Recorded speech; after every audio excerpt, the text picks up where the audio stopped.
Hello, everyone. We're on the air.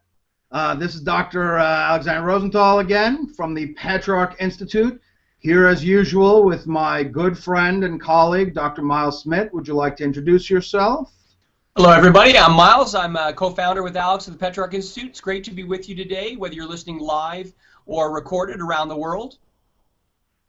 Excellent. So this is part 2 of the series we're having, which is opening the meta series on the Golden Ages, right? But this is part 2 of our series on the Axial Age.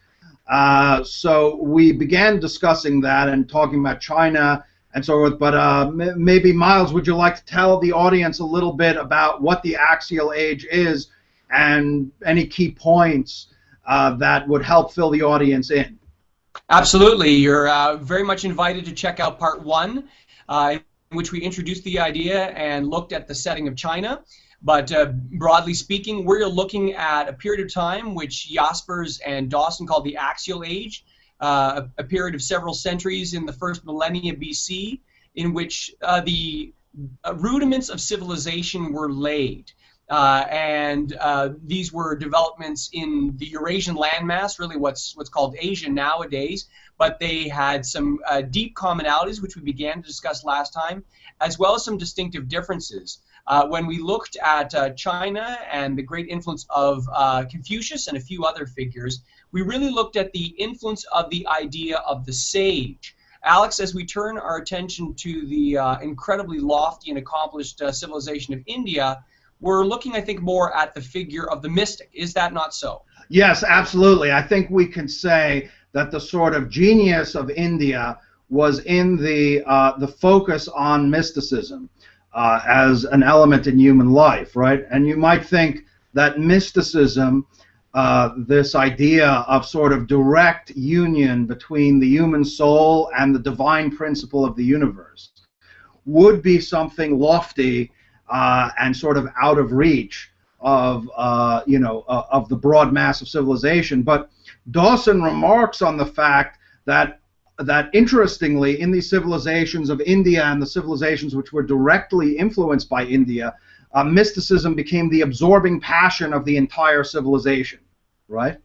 And really the unifying factor in all its various activities. So I'm thinking probably a good place to start would be just to talk a little bit about the archaic culture of India, that is the culture prior to the Axial Age, so that we can understand sort of both the continuities as well as the transformations that went on in this epoch. Does that make some sense? Yeah, it does, because as with last time, Alex, you pointed out that the Axial Age is one in which ground laid by a period of almost prehistoric material productivity opens the door for some crystallizing and universalizing tendencies. And so with China and Confucius, we saw how seeds long sown began to sprout. And it'd be interesting to look at how that happened similarly and differently in India. Yeah, okay, so Hinduism, depending on how you, exactly how you date it, could be called the oldest human religion that is still living, in the sense that the Indian civilization goes back to the Indus Valley civilization of about 2500 BC. And so this gradually develops into the Vedic religion, which I think we could say shares many of the attributes which Dawson talks about with regard to the archaic religions, right?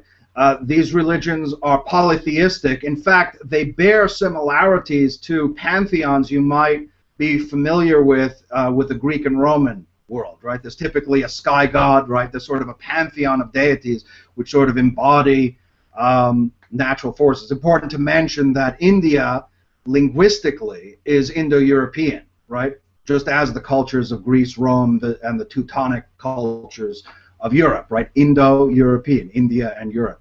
So there are probably anthropological connections even between the archaic religions of Greece, Rome, the Teutonic mythos and so forth, and the Indian mythos.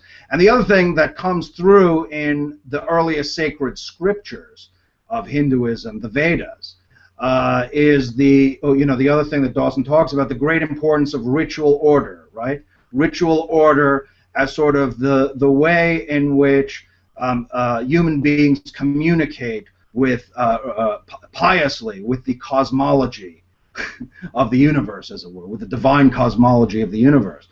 Now, in this, and I suppose then the important thing is to discuss, well, what happens in the Axial Age, right?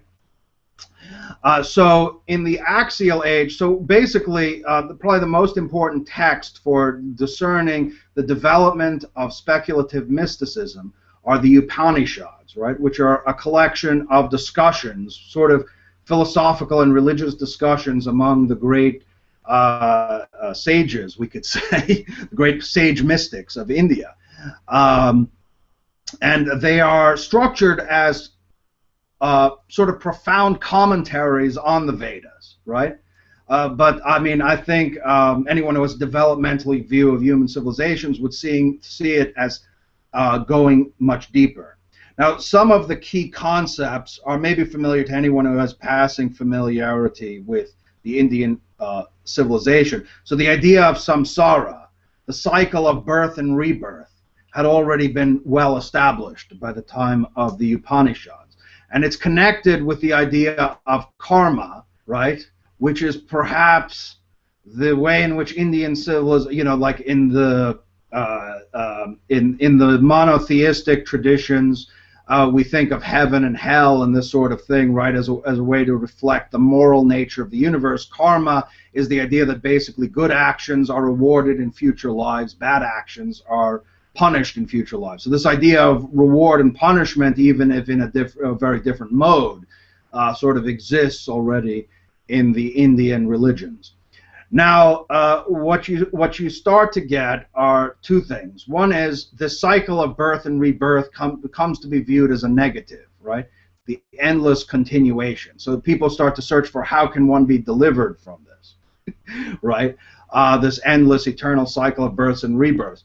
But the other thing is that increasingly behind the multiplicity of deities of the Vedic religions, there comes to be the idea that there is one supreme principle of which the deities are at best manifestations, right?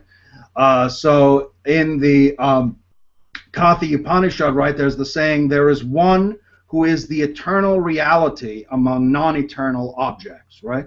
There's one supreme being underlying the whole universe, the whole cosmos.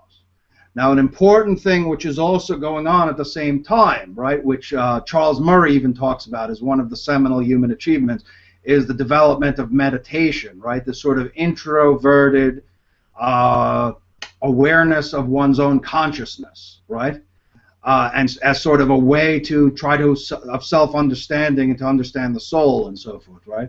And so, on the one hand, there's this idea of Brahman, the ground of all being, the ground of the universe. And on the other hand, there is this idea of Atman, the ground of the soul, right? The universal consciousness that underlies the soul. And so you have the idea emerging in the Upanishads that really these things are ultimately either one or extremely close, right? And there are debates within Hinduism between dualist and non-dualist interpretations of this, right? But basically, whatever is the ground of the soul and whatever is the ground of the natural cosmos are one and the same ground of being. And so the purpose of mysticism is to realize the soul's union with the divine principle, right? And this becomes the absorbing obsession of Indian religion, which is also connected with this idea of release, moksha, from birth and rebirth.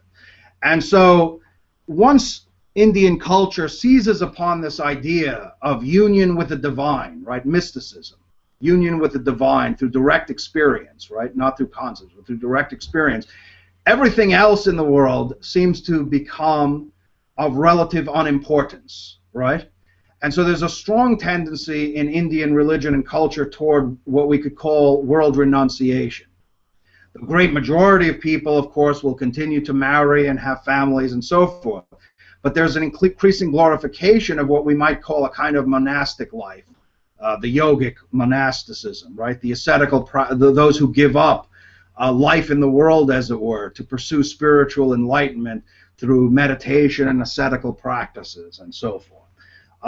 And so this becomes, an absorbing concern of Indian culture. And it's out of that matrix that another world religion is born, which is Buddhism. So should I turn to that then? Absolutely. Okay, so perhaps India's most famous son, Siddhartha Gautama Buddha, right? So the conventional dates are between 563 and 483 BC. And going by the traditional biography, of course, he's born into what is now Nepal, right? But India at this time is sort of divided into a lot of kingdoms. Born into the tribe of the Shakyas, and he's sometimes called Shakyamuni, the sage of the Shakyas, right? And according to the traditional account, his father is told that this son is going to be a great figure, but he's either going to be a great political leader, a great conqueror or political leader, or he's going to be a great spiritual sort of savior figure in some sense, right? And so, well, the father would have had in his mind these yogis, right, who give up the world and so forth, and he says, "Oh gosh, we can't have that."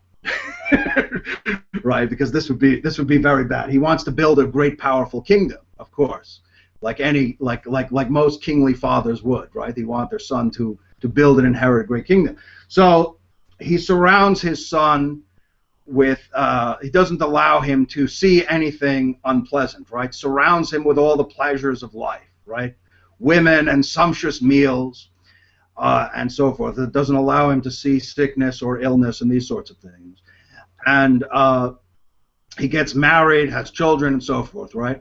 And he's married to Yasodhara. And so what happens is one day his curiosity gets the better of him, and he wants to see life outside the palace. And as he's riding on his chariot or whatever it is, right, he encounters things, right? He encounters an old man, a sick man, a dead man, and one of these yogic figures, right? And he asks, well, so what is that? Well, he asks, his the person he left with, right? What is going on there? Can we, is this like an aberration? He says, no, it's the fate of all humanity, right? Old age, sickness, and death. Well, old age if you're lucky, right? And so Buddha, well, he wasn't yet the Buddha. Prince Siddhartha comes to feel the sense of lamentation, right? That all of the things that he has been enjoying are, what's the word? Are transient, right? Yeah. Yes, yes. They're all going to pass away. There's no lasting happiness in the physical pleasures and so forth that he's been enjoying, and they're fleeting. Yes. And the other thing is, he's moved with sadness at the thought that this is the common lot of all humanity, right? And so he determines to become the followers of one of these sort of ascetical figures that he saw, right? Because they seem, maybe they have the answer, right? And he follows them and he pursues a path of meditation and extreme asceticism. According to the accounts, at one point he was able to put his hand around his waist, through extreme fasting, and he eventually decided this is not the way. Right, so Buddha came to adopt what he called the middle way, right, between the extremes of asceticism and the extremes of worldliness. And anyway, he still was not satisfied, so he went under what was called the Bodhi tree, and he was determined to meditate until he found the answers that he was looking for on the problem of human suffering. And remember, this whole problem of suffering would be very amplified by the whole notion of samsara and karma, that it would be never-ending, right? There would be an endless cycle of birth and rebirth. So he meditates, And according to the accounts, he's tempted by Mara, who is sort of the sacred Satan figure, right, representing worldly desires, right, tempted by women and pleasures and so forth. And he's finally tempted. The last temptation is not to share to just gain happiness for himself and not to share what he has learned. But he resists all the temptations and finds enlightenment, right? So then the Buddha then comes and gives his famous first sermon at Benares, where he provides what we call as the essential teachings of the Buddha, right? I mean, enlightenment almost by definition sort of exceeds language, right? Precisely what he experienced or believed he experienced at that moment, but nonetheless there were insights that could be communicated through language, right? So there's the Four Noble Truths, right? Which is the truth of suffering, right? The truth of the inescapability of suffering. All of these, I think, by the way, are connected to a fundamental intuition of the impermanence of the world, right? Birth involves suffering, life involves suffering, sickness involves suffering, death involves suffering, not getting what you want involves suffering, getting what you don't want involves suffering, right? So Buddhism is essentially a doctrine focused on this question of suffering. Then is the origin of suffering. The origin of suffering is essentially the attachment or desire for the impermanent things of life, right? Then there is the cessation of suffering, the possibility of the state which he calls nirvana, right, of transcendence of desire and attachment, right? And then is the noble eightfold path, right, which I won't go through in detail, right? I mean, he summarized his teaching as to do good, to avoid evil, and to purify the mind. But I mean, some of the precepts include, right, so right speech would be avoiding gossip and lying, and speech which leads to dissension among people. Right actions would include not killing, not taking what is not given, avoiding sexual immorality, and so forth. And of course, right wisdom and meditation was given a special importance by Buddha, because he said in the Dhammapada, which is a collection of maxims, maybe analogous a little to the Analects of Confucius, he said, all that we are is a result of what we have thought. It is founded on our thoughts. It is made up of our thoughts. If a man speaks or acts with a pure thought, happiness follows him like a shadow that never leaves him, right? So that the roots of evil doing are our thoughts, right? Anger and lust and hatred and all and so forth, right? And so to purify the mind is sort of the path to ethical purification as well. And there are many accounts of, there was the fire sermon, which I think sort of expresses his great, what is recorded as his great compassion for the world and desire to alleviate it. So he said to his monks, he said, all is burning. Burning with what? Burning with the fire of lust, with the fire of hate, with the fire of delusion. I say it is burning with birth, aging, and death, with sorrows, with lamentations, with pains, with griefs, with despairs. Right, so it's this strong sense of suffering, and there's sort of an emphasis on renunciation. In fact, in some forms of Orthodox Buddhism, it's only really the monks, right, those who live this life of poverty and celibacy and so forth, renouncing the world, that can really attain nirvana. The laity can be born with a favorable rebirth, right, which would better position them, right? But it's ultimately renunciation and detachment are sort of central ideals in Buddhism. Now, what is Buddhism's relation to this idea we've talked about deity? Well, he doesn't say very much about it.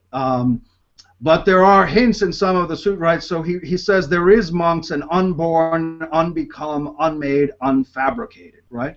So he did sort of point to the notion of some kind of reality which does not come into being or pass out of being at times. But it's probably fair to say that Buddhism is not a particularly theistic system, although it blended very easily with the existing religions of Asia, right? So in Tibet, Buddhism mixed with the existing Bon religion, right, and so forth. So that's something to mention. Maybe I should just say just a few brief words about the influence of Buddhism, or was there anything else you wanted to bring up or ask? No, I think that's exactly the question at this point. On the one hand, you've sort of sketched a picture of a figure who treads a kind of narrow way to enlightenment. It's one fraught with uncertainties on all sides, and in some ways what he arrives at is for the few, not necessarily the many.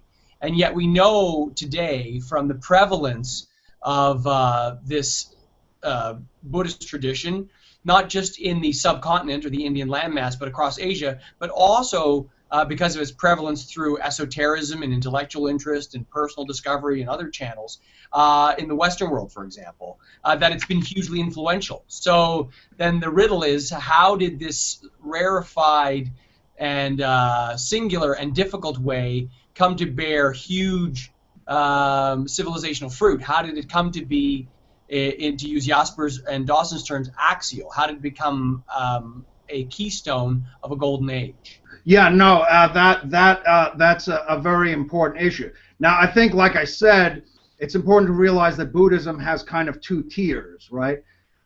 So the monks, we could say, are the way of perfection, right? But there are also those who are, as you would expect in any religion that accumulates mass followers, the majority who are not ready to undertake so thorough a renunciation, but nonetheless, by observance of these ethical precepts within the life of what they would call a householder, right, a married person with a family and so forth, right, could nonetheless draw closer, let's say, to this ideal, right? So,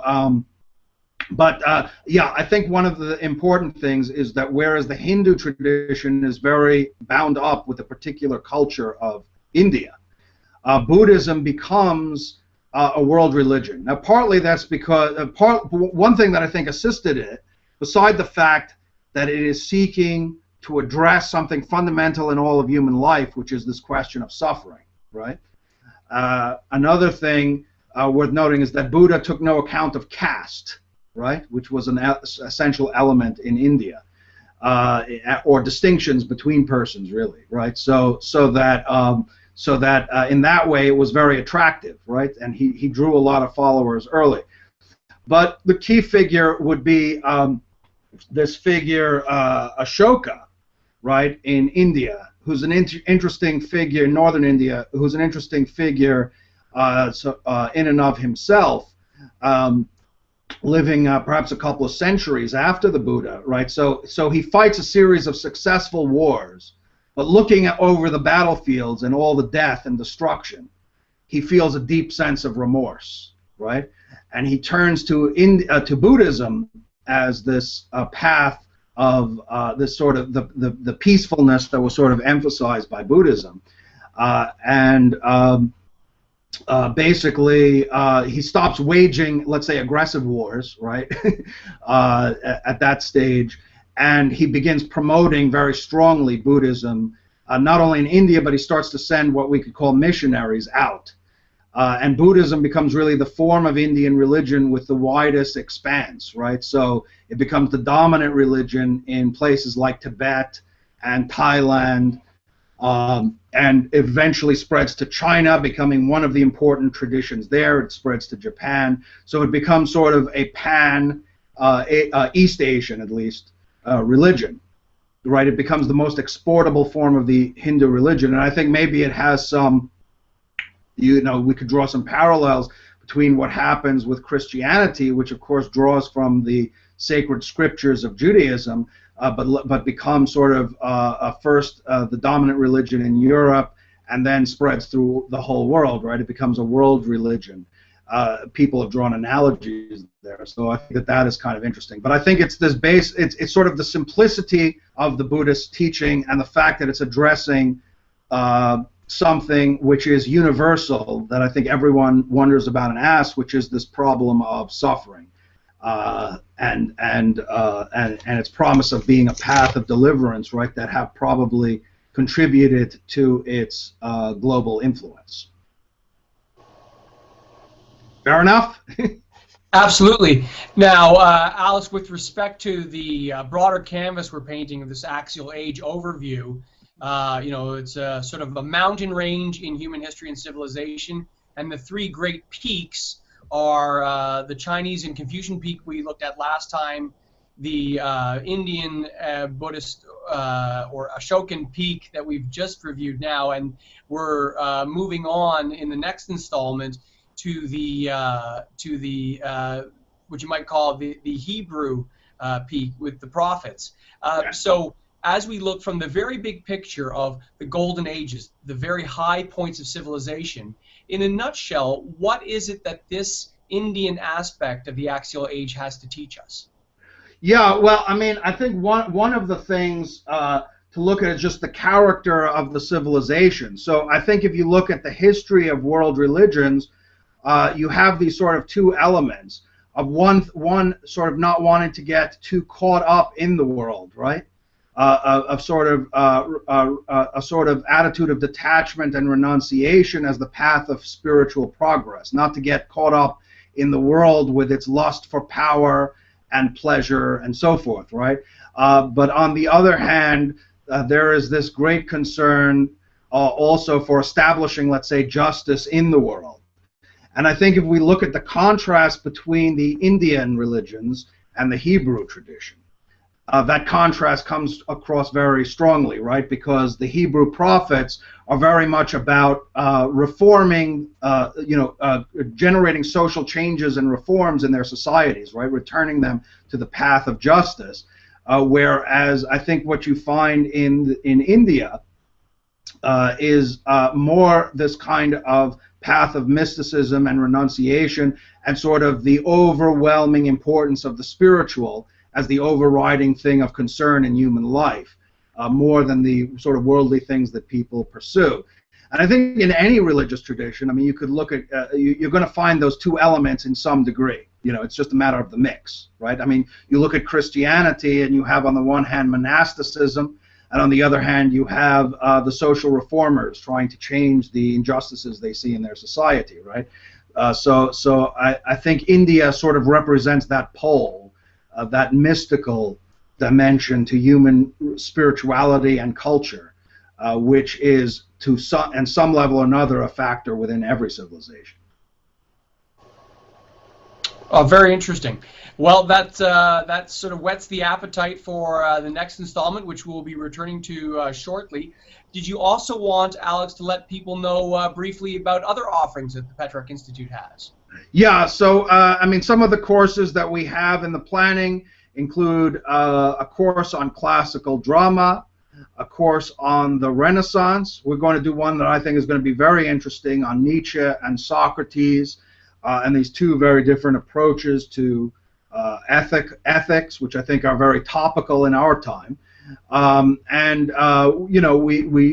always have our course ready on virtues in the classical Greek tradition. So I hope that those offerings are of interest to you. Terrific, and we also look forward to meeting you if you'd like on Twitter, where you can find us at Petrarch Center, CENTRE. Excellent. Take care, everyone. See you all next time.